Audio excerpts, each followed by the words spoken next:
Hello friends, good morning. Once again you are most welcomes to our YouTube channel Everlasting Learning. दोस्तों आज हम एक बार फिर से आपके सामने आए और आज हम जो आपकी पोएम है a thing of beauty by John Keats के द्वारा लिखी गई सबसे शानदार कविता है और ये 12th कंपलसरी सिलेबस का पार्ट होने के साथ साथ सेकेंड ग्रेड का भी एक टॉपिक है। हम इसे आज पूरी तरह से कंप्लीट करेंगे, इसका एक्सप्लेनेशंस देखेंगे और भी चीज़ें जो हम इसके बारे में डिटेल से देखेंगे। तो हम जो पॉइंट्स हैं उसे शुरू करने से पहले हम अबाउट द ऑथर के बारे में जान लेते हैं कि जॉन किट्स कौन है और क्या इन्होंने किया अपने जीवन में, कैसा इनका जीवन काल रहा, सब हम जानते हैं। पोइम का टाइटल है a thing of beauty by John Keats के द्वारा लिखी गई अ थिंक ऑफ ब्यूटी एक कविता है। इसके बारे में हम देखते हैं। अबाउट द पोइट के बारे में देखते हैं। John Keats 1795-1821 was a British romantic poet. Although he trained to be a surgeon, Keats decided to devote himself only to poetry. Keats' secret, his power to sway and delight the readers, lies primarily in his gift for perceiving the world and living his mood and aspirations in terms of the language.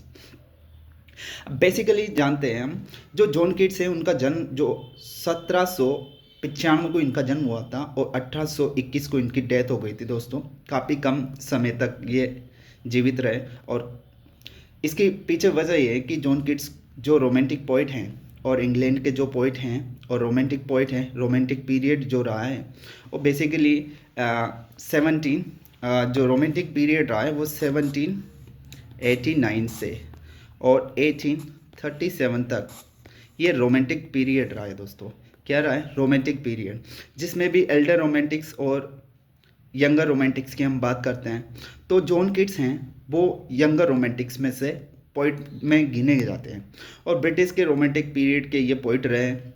दो ही trying to be a surgeons, इन्होंने पहले इच्छा की थी कि ये surgeons का काम करेंगे, सर्जन बनेंगे।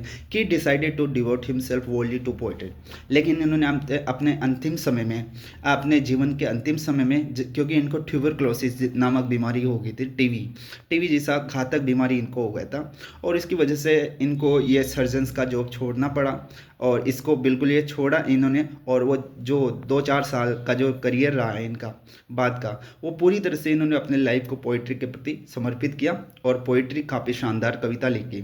अगर ऐसा माना जाता है कि दोस्तों अगर जॉन किट्स को थोड़ा और लाइफ देता भगवान, या भगवान उनको और थोड़ा सा जीने का अवसर देता, तो डेफिनेटली जॉन किट्स शेक्सपियर को पीछे छोड़ सकते थे, या और भी जो बायरन है, सेले हैं, वर्ड्सवर्थ हैं, ऐसे कवि जो जो रोमांटिक पोइट्स ही हैं होने में। तो बट इन से भी लाजवाब वो आगे बढ़ते और अपनी ब्रिलियंसी कायम करते हैं या अपनी एक और विशाल लेगेसी वो पीछे छोड़ के जाते हैं। जॉन किट्स का सीक्रेट की बात करें तो हिज पावर टू स्वे, उनका जो सीक्रेट है वो है हिज पावर टू स्वे एंड डिलाइट द रीडर्स। वो अपनी कविताओं में ऐसी पावर जनरेट करना जो स्वे, वो भौचकित रख देते हैं रीडर्स को, एंड डिलाइट द रीडर को काफ़ी ज़्यादा क्या करते हैं? डिलाइट करते हैं। Lies primarily in his gift for perceiving the world and living his mood and aspiration in terms of the language. John Keats की सबसे बड़ी खासियत ये रही है कि वो अब इस वर्ल्ड को या इस लिविंग को अपने मूड और एस्पायरेशंस, मतलब अपने डिज़ायर्स के अकॉर्डिंग क्या करते हैं? परस्वी करते हैं। अपने अकॉर्डिंग वो इस चीज़ को एक्सप्लेन करते हैं या परस्वी करते हैं, जिसे एक्सेप्ट करते हैं।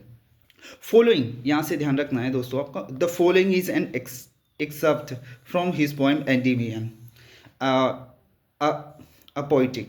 ये फॉलोइंग जो प्रस्तुत कविता है जिसका नाम है अ थिंक ऑफ ब्यूटी, ये किसका पार्ट है? एंडीमियन नामक बड़ी कविता का पार्ट है। जॉन किट्स ने एक बड़ी पोइम लिखी है जिसका नाम है एंडीमियन और ये काफ़ी लंबी पोइम है और इसकी कुछ लाइन है यहाँ पर, करीब 18 से 20-25 के समथिंग लाइन्स है यहाँ पर। और इस लाइन्स को क्या किया है जॉन किट्स ने एंडीमियन नामक पोइम से एक्सट्रैक्ट करके अ थिंक ऑफ ब्यूटी नाम दिया है इस कविता को। तो ध्यान रखना कि इस बड़ी पोइम का जो a thing of beauty is a part of, तो किसका पार्ट है? एंडीमियन नामक पोइम का। द पोइम यहाँ पर अंडरलाइन करें आप, वापस यहाँ से देखिए, जो यहाँ से लगेगा, यहाँ तक आप देखिए इसको।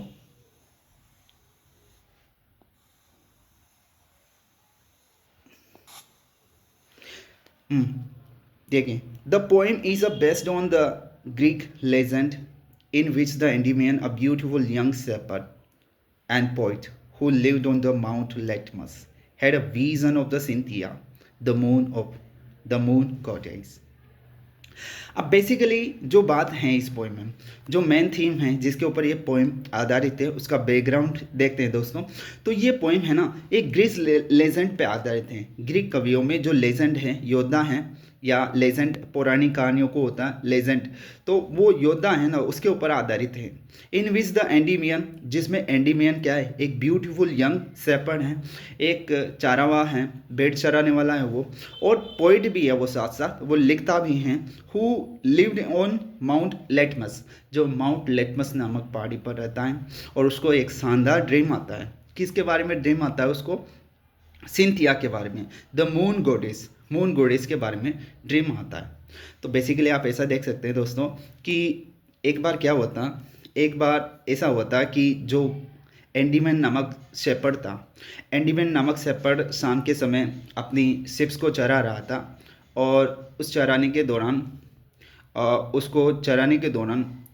उसको नींद आ गई और वो थक जाता है, और थकने की वजह से वो किसी पहाड़ पे जाकर सो जाता है। और जैसे ही वो सोता है तो उसको एक शानदार सपना आता है, और ये सपना किसके बारे में आता है दोस्तों? सिंथिया। और सिंथिया कौन है? जो मून की देवी हैं, मून गॉडेस हैं, जिसके बारे में एक शानदार सपना आता है। और ये सपना वो इतना खूबसूरत होता है, उसमें काफ़ी अच्छे रोमांटिक सीन्स होते हैं, और इसके अलावा ब्यूटीफुल सीन्स होते हैं, प्राकृतिक नेचर का डिस्क्रिप्शंस होता है। तो इस पूरे स्वप्न को ही इस कविता में दिखाया गया है। देखिए, they enchanted the youth and resolve to seek her out. और लोगों ने क्या किया? दे किसके लिए? पीपल्स के लिए। तो लोगों ने यूथ को काफ़ी क्या किया? एन्चांटेड किया, काफ़ी प्रभावित किया। Resolve to seek her out, और उसे रिजोल्व मतलब उससे दृढ़ संकल्प करवाया कि तुम उसे ज़रूर खोज के निकालो, तुम ज़रूर ढूंढ सकते हो सिंथिया को। और सिंथिया को ढूंढने के लिए उसे क्या है? उत्साहित किया। एंड ही वेंडर, और इसी खोज में वो इधर उधर भटकता रहा। एंड थ्रू द फॉरेस्ट, जंगल के थ्रू वो भटका। एंड डाउन अंडर द सी, और यहाँ तक वो समुद्र के किनारों तक भी चला गया ढूंढने के लिए। ये नहीं है, ये मिसप्रिंट है, ठीक है। आगे देखिए, तो बेसिकली जो हमने यहाँ पर देखा है दोस्तों, वो यह है कि जॉन किट्स जो रहे हैं और रोमांटिक पोइट रहे हैं, और जॉन किट्स जो रोमांटिक पोइट रहे हैं, ये यंगर रोमांटिक्स में से पोइट हैं। और जॉन किट्स अपनी ब्यूटी के लिए जाने जाते हैं, ट्रुथ के लिए जाने जाते हैं। जॉन किट्स बेसिकली जाने जाते हैं कि किस तरह से इन्होंने परसिविंग किया वर्ल्ड को अपने इमोशंस के थ्रू। और इन्होंने इतनी शानदार और लाजवाब कविताएं लिखी है दोस्तों कि जॉन किट्स के ब्यूटीफुल पोइट्स के नाम से भी जॉन किट्स को जाना जाता है। और इधर से आगे देखिए, और भी हम देखते हैं इसमें जो जॉन किट्स के बारे में एक चीज़ और, कि जॉन किट्स अपनी जो प्रेमिका हैं, जॉन किट्स की जो प्रेमिका का नाम है यहाँ पर, उसका नाम है फैनी ब्राउन। और फैनी ब्राउन से काफ़ी ज़्यादा लव करते थे, लेकिन इनकी लव लाइफ सक्सेसफुल नहीं रही। और इसकी वजह से आप समझे, क्योंकि जॉन किट्स उसको प्रपोज करने वाले ही थे फैनी ब्राउन को, लेकिन जॉन किट्स को पता लगता है कि उनको टीवी हो गया। और ये बात जब जॉन किट्स को रियल में पता लगी, तो दोस्तों जॉन किट्स के ऊपर क्या गुजरी होगी ये तो आप पोइम पढ़ के ही समझ सकते हैं। और पोइम का नाम है ब्राइट स्टार। आप इसे ज़रूर पढ़िए, और फिर आपको रियलाइज़ होगा कि वाकई में जॉन किट्स ने क्या लिखा है अपनी प्रेमिका के बारे में, या कौन से दुख को व्यक्त किया है। मोस्ट पेनफुल पोएम है दोस्तों, ये ज़रूर आप पढ़ना जब आपको टाइम मिले, ज़रूर। ठीक है, देखिए नेक्स्ट देखते हैं। तो यहाँ पर बेसिकली उस ब्यूटी को, उस ड्रीम को डिस्क्राइब किया गया है जो माउंट लेटमस नामक पहाड़ी पर उस गडेरिया को आया था, और एंडीमैन नामक गडेरिया को जो सपना आया था, उस सपने को डिस्क्राइब किया गया है। और हम पोइम को पढ़ते हैं। पोइम को पढ़ने से पहले एक छोटा सा क्वेश्चन है कि what pleasure does a beautiful things gives us, are beautiful things worth treasuring. एक सिंपल सा प्रश्न पूछा गया है, वो ये है, क्या शानदार चीज़ें हमें किस प्रकार का जॉय देती है, किस प्रकार का आनंद देते हैं। और ये ब्यूटीफुल जो थिंग्स होती है, ब्यूटीफुल जो शानदार जो चीज़ें होती है, या इन्हें सवेरने की ज़रूरत है, या ट्रीजरिंग होती है। वर्थ ट्रीजरिंग का मतलब है ये सवेरने के लायक होती है, या इन्हें सुरक्षित रखने की ज़रूरत है, या इनको सिक्योर रखने की ज़रूरत है। ट्रीजर्स का मतलब खजाना एक तरफ। आगे देखिए, अब पोइम को हम देखते हैं और पोइम की पहली लाइन एक सेइंग है, कहावत बोल सकते हैं आप इसे, और ये एक सेइंग है, a thing of beauty is a joy forever, its loveliness increases, it never fast into nothingness, but will keep a bower quiet for us and a sleep full of sweet dream and health quiet breathing. ये first 5 lines है, हम देखते हैं इसको first 5 lines का क्या meaning है।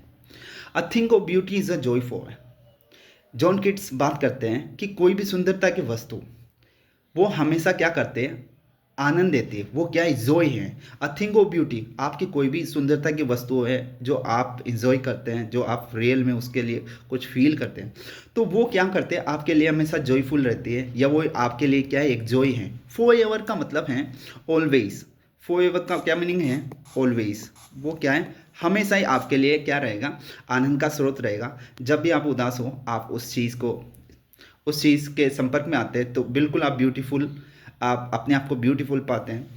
और बोला गया है वो अ thing of beauty is a joy for ever, कि कोई भी सुंदरता की वस्तु हमेशा आनंददायक होती है, वो आपके लिए हमेशा जॉय रखती है या जॉयफुल होती है। इट्स लवलीनेस, और इसकी जो प्रेमता है या इसकी जो सुंदरता है, लवलीनेस यानी ब्यूटीफुलनेस, और जो इसकी सुंदरता इंक्रीजेस, वक्त के साथ क्या होती है, इसकी सुंदरता इंक्रीज होती जाती है। It will never fast into nothingness, और इसकी सुंदरता में कभी भी कमी नहीं आती, या ये कभी भी समाप्त नहीं होती, या इसका जो प्रभाव है वो बिल्कुल कभी भी ख़त्म नहीं होता। वो सुंदरता की वस्तु हमेशा आपके जीवन को मोहित करती रहती है, प्रभावित करती रहती है। देखिए आगे, but will keep a Bawa quiet for us, और ये सुंदरता की वस्तु क्या करती है, will keep a Bawa quiet for us, और ये हमारे लिए एक शानदार आश्रय का स्थान प्रदान करती है। बावर क्वाइट का मतलब आश्रय का स्थान, छायादार स्थान, जिसे हम बोल सकते हैं एक पेड़ हो गया छायादार, तो उसे बावर क्वाइट बोला गया है यहाँ पर।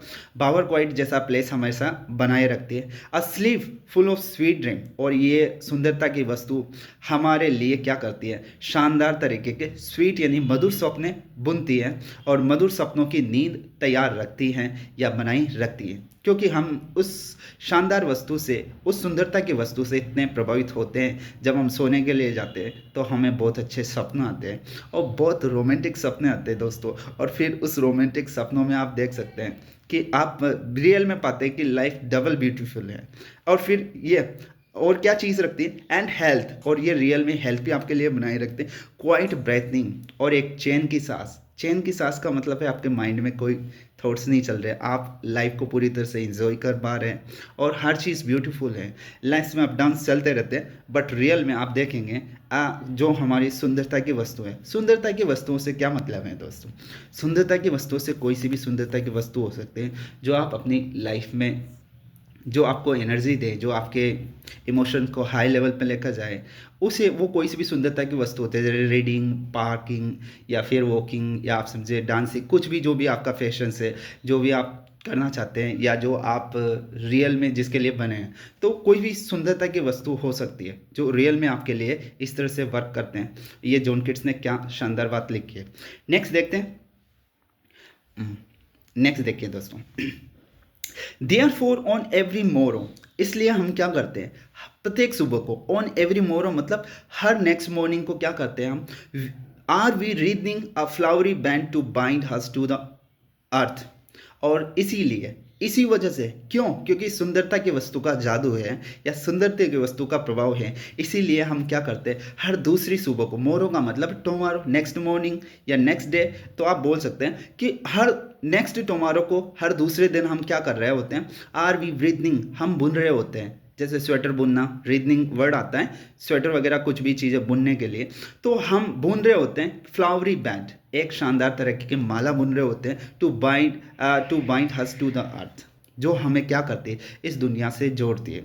तो कहने का मतलब है यहाँ पर दोस्तों, ये इंटरनल मीनिंग है, ये ऐसे बोलना चाहता है कि हर दिन हम क्या करते हैं, अपने आप को बुन रहे होते हैं और एक श्रृंखला में पिरोए रखते हैं। मतलब हम ऐसा बोल सकते हैं कि सुंदरता की वस्तु हमारे जीवन को इतना शानदार बना देती है कि हम अपना, हमारे लिए क्या है, एक पॉजिटिव सर्किल तैयार करते रहते हैं, और जिसमें हमारे आसपास बहुत सारे निराश व्यक्ति है, उदास चीज़ें हो रही है, या उदास हताशा जैसा माहौल है, हम हम उस माहौल में जाकर भी क्या करते हैं, उन्हें परिवर्तित करने की पावर रखते हैं, बिल्कुल उन्हें चेंजेस ला सकते हैं, क्योंकि ये सुंदरता की वस्तु का हमारे ऊपर जादू है, प्रभाव है, जो क्या करेगा, उसे एक फ्लावरी बेड में क्या करेगा, बांधेगा एक तरफ से। तो ऐसा बोलने की प्रयास किया जा रहा है यहाँ पर।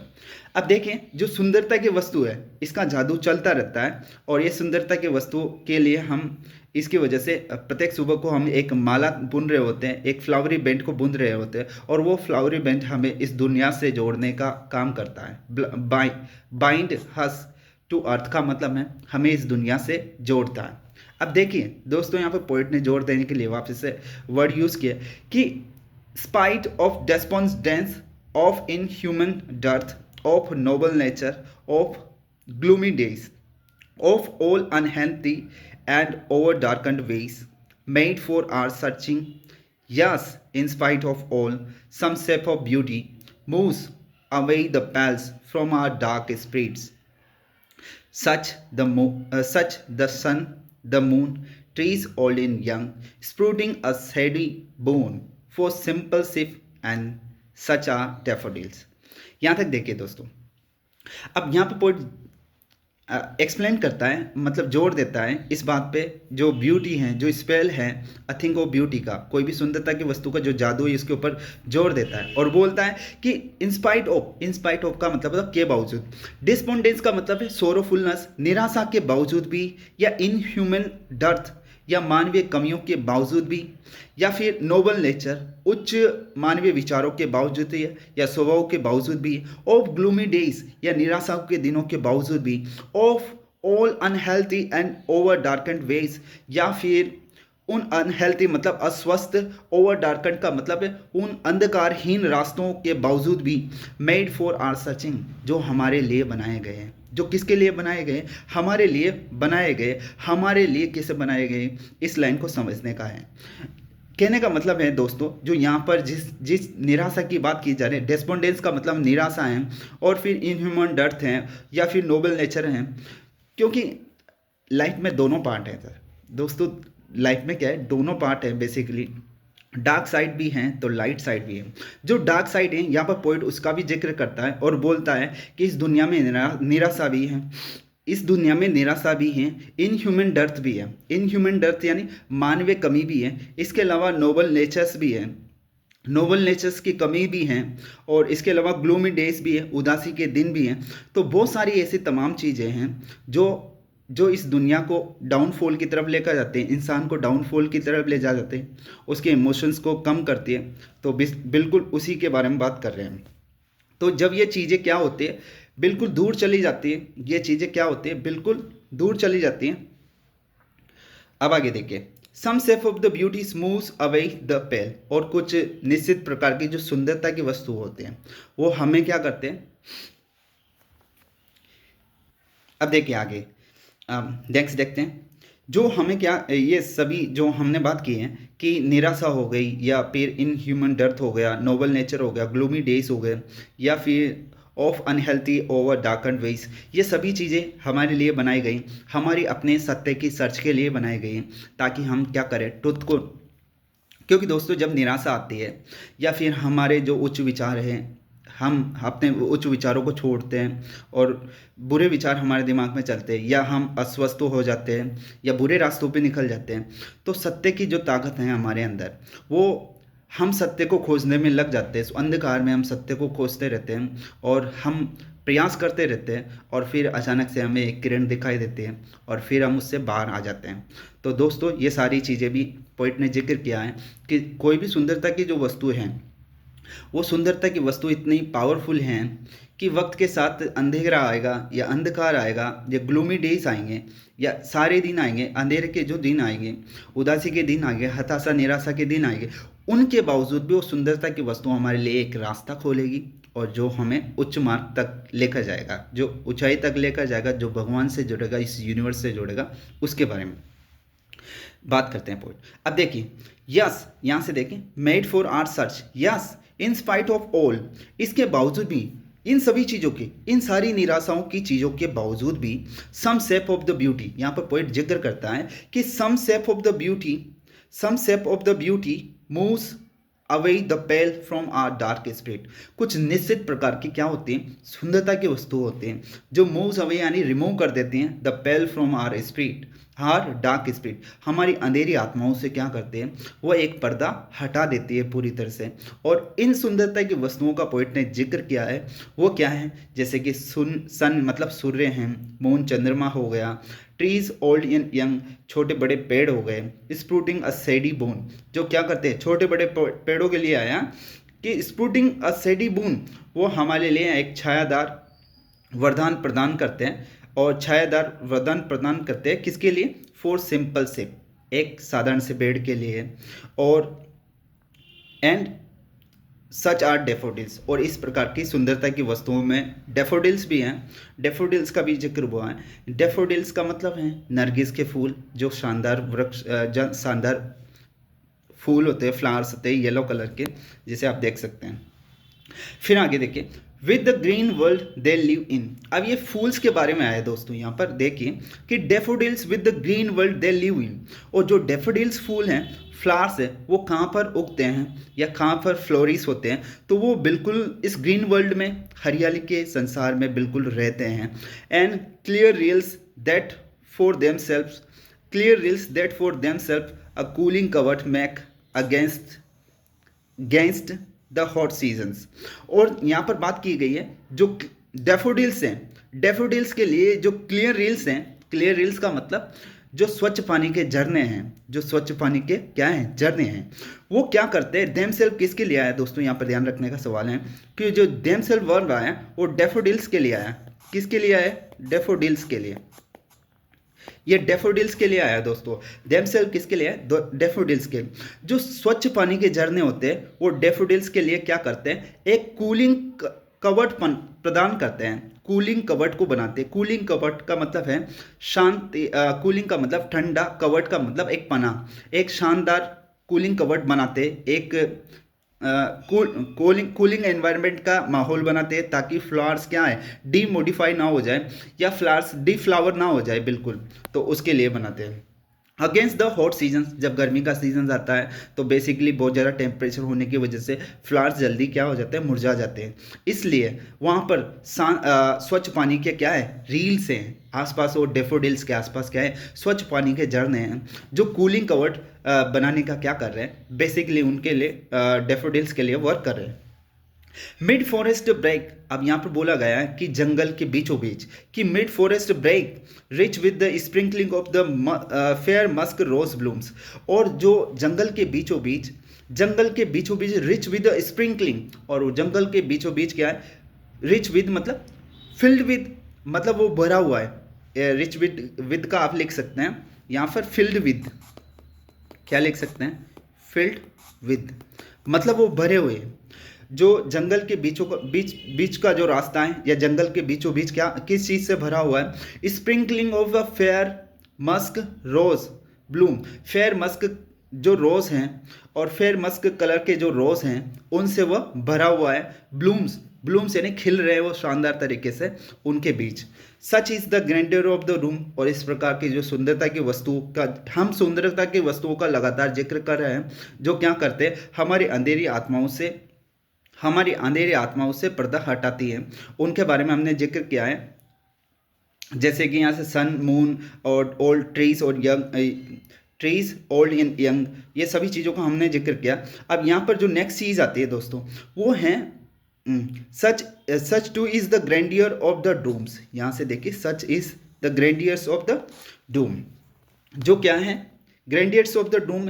अब ग्रैंडियर्स ऑफ द डूम किसके लिए बोला गया, ग्रैंडियर्स ऑफ द डूम्स बोला गया, and we have imagined for the mighty dead, और जिस प्रकार के ग्रैंडियर यानी great of the dooms, dooms का मतलब है निराशा में भी वो व्यक्ति, वो हमारे समाज के वो इंसान या वो व्यक्ति जिन्होंने समाज के लिए अपने आप को आगे बढ़ाया, अपनी हिम्मत पे जोर दिया है या ब्रेवरी साबित की है उन्होंने समाज के लिए, या मर मिटे हो वो, तो उनके लिए बोला गया कि we have imagine for the mighty dead. Mighty dead देखो, माइटी डेड मतलब शक्तिशाली मृत्यु मरे हैं वो एक कुछ मिजाज तरक्की के मृत्यु से मरे हैं। तो बोला गया कि such too is the grandeur of the dooms we have imagine for the mighty dead, जो शक्ति, जो निराशा का, ग्रैंडियर ऑफ द डूम्स मतलब ग्रेट ऑफ द डूम्स, बहुत ज़्यादा अंधकार के या बहुत ज़्यादा निराशा का मोमेंट आया, और फिर भी उन्होंने क्या किया, वो लड़े और उन्होंने फाइट किया, और वो वास्तव में कैसी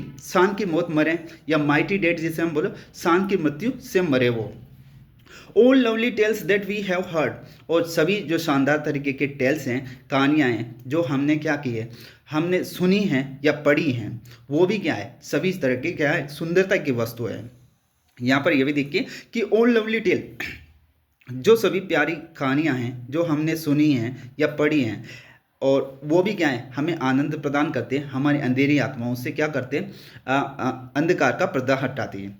and endless fountain of the immortal drink, और बोला गया है कि endless fountain of the immortal drink pouring on to us from the heaven spring. और ये लास्ट वाली लाइन्स देखिए दोस्तों, बोला गया है कि एंडलेस फाउंटेन का मतलब अंतहीन फुहारा, अंतहीन फुहारा ऑफ इमोर्टल ड्रिंक मतलब अमर अमृत का अंतहीन फुहारा, जो हमारे ऊपर उड़ेला जा रहा है, कहाँ से, स्वर्ग के किनारों से।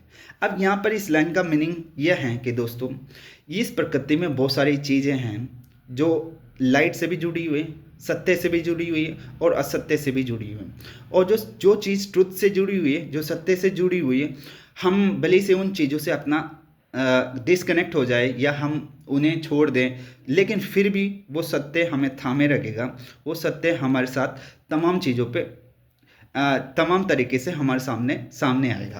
तो इसलिए बोला गया है कि यहाँ पर बहुत सारी चीज़ें हैं, अंतहीन फुहारा है। इमोर्टल ड्रिंक का मतलब है ट्रुथ का अंतहीन फुहारा है, जो हमें इस दुनिया में हमें सही रास्ते पर लेकर जाएगा, सही रास्ता दिखाएगा। तो ये हमने पूरा डिटेल एक्सप्लेनेशन देखा है दोस्तों इसका, और यहाँ पर नीचे वर्ड्स भी हैं, वोकेबलरी भी हैं, और जो आप देख सकते हैं ये सारे वोकेबलरी से आप देख लेना, और इस पे सभी लिखा हुआ है कि हिंदी का भी और इंग्लिश वर्जन्स भी हैं, दोनों पूरे जो जितने भी इम्पोर्टेंट वर्ड हैं या जो भी वैल्यूबल वर्ड हैं, उन सभी का अलग से लिखा हुआ है।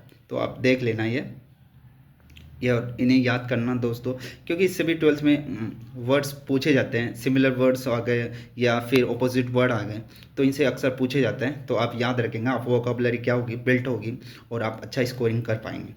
इसके अलावा सेकंड ग्रेड में भी आप समझे इस तरह के फ्रेजेस से संबंधित क्वेश्चंस वहाँ पर भी दिखाई देते हैं, और भी सारी चीज़ें हैं इसमें, तो वर्ड याद करना ज़रूरी है। ठीक है दोस्तों, thank you for watching me, and please do subscribe, and आपको अच्छा लगा वीडियोस तो आप ज़रूर लाइक करें, और thank you for watching me.